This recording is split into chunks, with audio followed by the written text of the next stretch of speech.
We'd been together 3 years. I'm Daniel, 28. We'd built a life of tiny routines, the same coffee shop on Saturdays. I thought those things mattered. For her, they were apparently background noise. The man she brought sat like he belonged there. Large gestures, loud laugh. He introduced himself as Mark and put his hand on the table. He took her hand and said, "You'll get over me." The words cut through the noise. I stayed calm because I wanted to keep the night intact, but the calm was thin. "Get over you," I said softly. She looked at me and shrugged. "It's fine. He's a friend." Mark smiled like it was a joke. She poked her pasta and avoided my eyes. I noticed a ring on his finger. That detail landed heavily in my chest. Later, in the parking lot, the temperature felt sharp. "You lied," I said. My hands were steady, but my tone had an edge. "He had a ring. He said he was single," she said too quickly. Her face went pale. "Maybe he takes it off sometimes." The line sounded like a fragile defense. I thought about all the times I had trusted her. I told her I couldn't stay. This evening had been ours. She reached for the car door. I locked it. People clapped inside the restaurant for someone else's toast, and the sound felt like salt. "Don't make this about me," she said, trying to control the moment. I stepped away. 2 days later, she posted a photo of us. Same smile, caption, "Don't let anyone make you feel small." It felt like a lie. I did not respond. A week later, I found a screenshot on her phone when she left it unlocked on the counter. It was a transfer, $2,000 from someone listed as E. Monroe with the memo loan. There were messages about a sheriff's auction and a Craigslist ad with a car photo. My stomach turned. I searched names to match faces to headlines. A small local article about a man arrested in an auto fraud ring showed a photo with the same loose smile I'd seen at dinner. My hands shook as I scrolled. I didn't call her. I saved screenshots.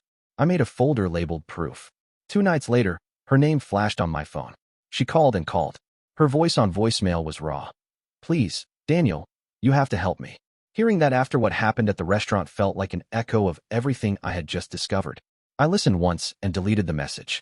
I left the phone face down. I felt no vindication in her trouble. I only felt clarity. I closed the folder and did not call back. At night, I opened the folder again and sorted the screenshots, receipts, and notes, hoping order would make sense of the mess. Sleep came in short fragments. I checked her profile once, then logged off. People left kind comments. None knew the whole story. I told myself this closed the chapter. Still, something nagged. This felt like the start, not the end. Not quite yet. A week after I ignored her calls, I saw flashing blue lights outside her apartment building. I stood across the street, half hidden behind a tree. 2 police cars, 1 unmarked sedan. It was quiet except for radios crackling and a woman's voice echoing through the stairwell. Mark, that was his real name, had been arrested. The charges were serious: grand theft auto, identity fraud, and bank scams that stretched across 3 states. He'd used stolen IDs, forged documents, and, according to what I later read, Mia's name on some of them. When the officers walked him out, his face was blank. No swagger, no laugh. Just a man caught.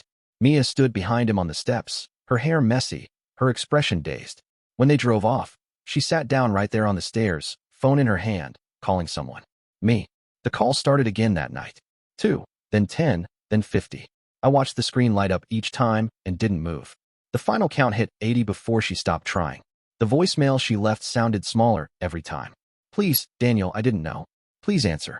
I didn't. I let the silence be my answer. She once said to me, half joking, "You'll never find someone like me." She was right, and thank God for that. I thought that would be the end. Karma had handled what I couldn't. But 3 weeks later, she texted from an unknown number. "Daniel, it's me. Please." I didn't know about his past. I lost everything. I should have ignored it. But curiosity is a tricky thing. Against my better judgment, I replied, "What do you want?" Her answer came fast. "Just to explain. Please." We met at a small cafe near Lincoln Square, one we'd used to visit on lazy Sunday mornings. This time it felt colder. She looked different, tired, pale, wearing a plain gray hoodie instead of her usual neat clothes. When she saw me, her lips moved like she was about to smile, but nothing came out.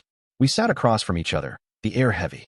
"Thanks for coming," she said quietly, stirring her coffee though she hadn't added sugar. I didn't know what he really was. He said he was divorced. He said he could help me start a boutique that he'd invest in. I thought. Her voice broke off. I didn't rush to fill the silence. She took a shaky breath. "He told me you'd never understand. That you were too safe, too boring." I believed him. I thought I was chasing something better. I let her talk. I didn't argue or remind her how she'd walked into my birthday dinner holding his hand. The memory didn't need words. When she looked up again, There were tears but no theatrics. They froze my account, she whispered. The police think I was involved. I didn't know, Daniel. I swear I didn't. I leaned back, watching the way her hands trembled around the cup. You made your choice, I said softly. And you made it at my table. She nodded, eyes fixed on the steam. I know. I just needed you to hear me once. We sat in silence until the coffee went cold. Then I stood, slid a few bills under the saucer, and said, good luck. When I reached the door, she spoke again, voice small. I really did love you once. I didn't look back. That night, I archived her messages and put the folder labeled proof on a flash drive.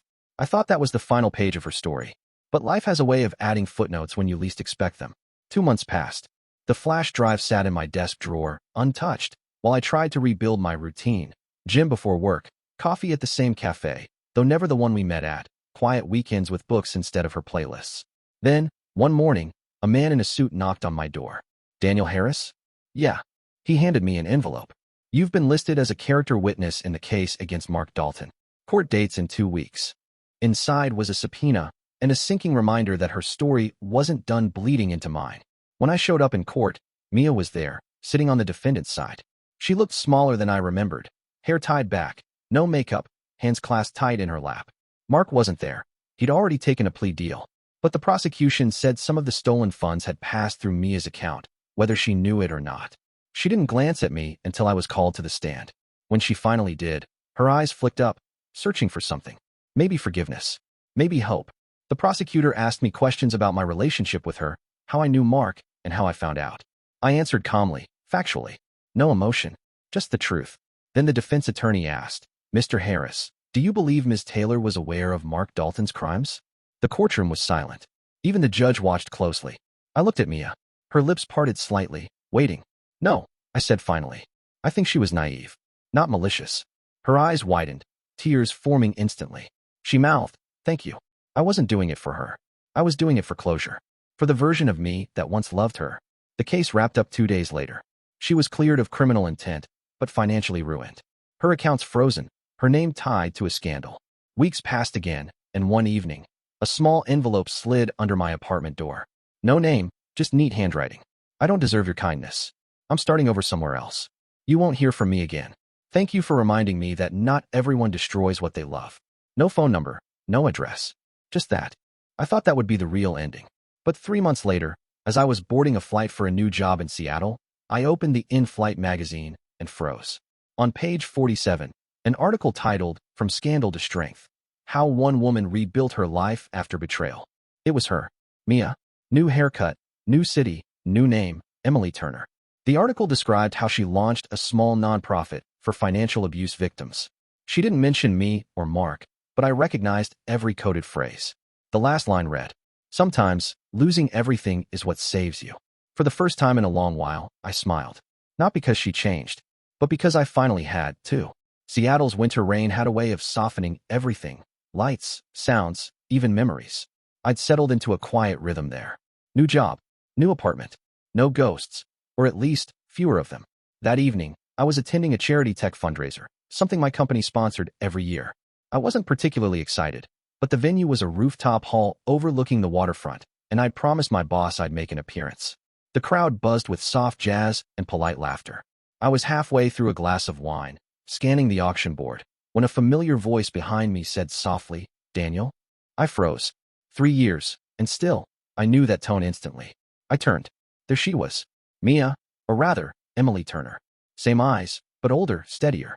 A subtle scar above her eyebrow I hadn't noticed before. She looked composed, dressed in a sleek black dress, her hair shorter and darker. For a second, neither of us spoke. The years between us felt both impossibly long and suddenly thin. You look, she started, then smiled faintly. Better. So do you, I said. We stood in silence, watching the rain trickle down the glass. Finally, she said, I didn't expect to see you here. My nonprofit partnered with your firm this year. Small world, right? Small and ironic, I replied. She chuckled, a real laugh this time, not the practiced one I remembered. Yeah, I guess life doesn't run out of those. We found ourselves at a quiet corner table, catching up. She told me she'd moved back west after finishing her counseling certification. Her nonprofit was expanding, helping victims of financial manipulation. The irony wasn't lost on either of us. I used to be angry at everything. she said quietly, stirring her drink. At Mark. At myself. At you too, for a while. I figured, I said. She looked up. But you did the one thing no one else did. You told the truth without trying to destroy me. That stuck with me. I didn't know what to say to that. After a moment, she reached into her bag and pulled out a folded photo. It was old, from my birthday dinner years ago, the one that had gone so wrong. She'd drawn a line through her and Mark in the photo, leaving only me visible. I kept this, she said, as a reminder of who I hurt and who I needed to become to make it right. I stared at the photo for a long moment before handing it back. Keep it, I said. You earned it more than I did. When the fundraiser ended, we walked toward the exit together. Outside, the rain had softened to a drizzle, city lights flickering in the puddles. She stopped at the corner and smiled. A real, calm smile this time. Goodbye, Daniel. Goodbye, Emily, I replied. She walked one way, I walked the other. No grand reunion. No second chances. Just peace, quiet, mutual, overdue peace. As I crossed the street, I caught my reflection in a storefront window. For the first time since that birthday dinner years ago, I realized I wasn't looking back anymore. 6 months after that quiet goodbye in Seattle, life had moved on, for both of us. Or so I thought. One rainy evening, I got an email from an unfamiliar address. The subject line was blank. The timestamp, 3:02 a.m. At first, I almost deleted it, assuming it was spam. But something about the name, Emily T., made my chest tighten. I opened it. Hey, Daniel. If you're reading this, it means I didn't get to say what I wanted to that night. I've been diagnosed with something not good. I don't want pity. I just want you to know, I kept my promise. I helped people who went through what I did, who got lied to, used, broken. I guess I was trying to balance the scales. You once said silence was your answer. I understood it later. Silence isn't revenge. It's peace. Thank you for being the quiet that saved me. Emily. I read it 3 times. Then a 4th. My fingers hovered over the keyboard. But what do you reply to something like that? I didn't send anything back. There was nothing left to fix. A week later, her organization posted a message online, a tribute. She had passed away peacefully, surrounded by the very people she'd helped. I went to her memorial, stood in the back, while they played a short video montage of her work. Photos of her smiling with survivors, volunteers, and children. She'd rebuilt her name, her life, her soul.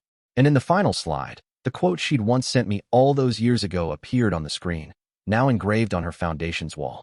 Sometimes, losing everything is what saves you. That night, I walked home in the same drizzle that had followed us the night we said goodbye. I looked up at the sky, whispered a quiet thank you, and smiled. Not for her, not for me, but for the strange, beautiful symmetry of it all. Because in the end, we were both right. She did lose everything. And somehow we both got saved.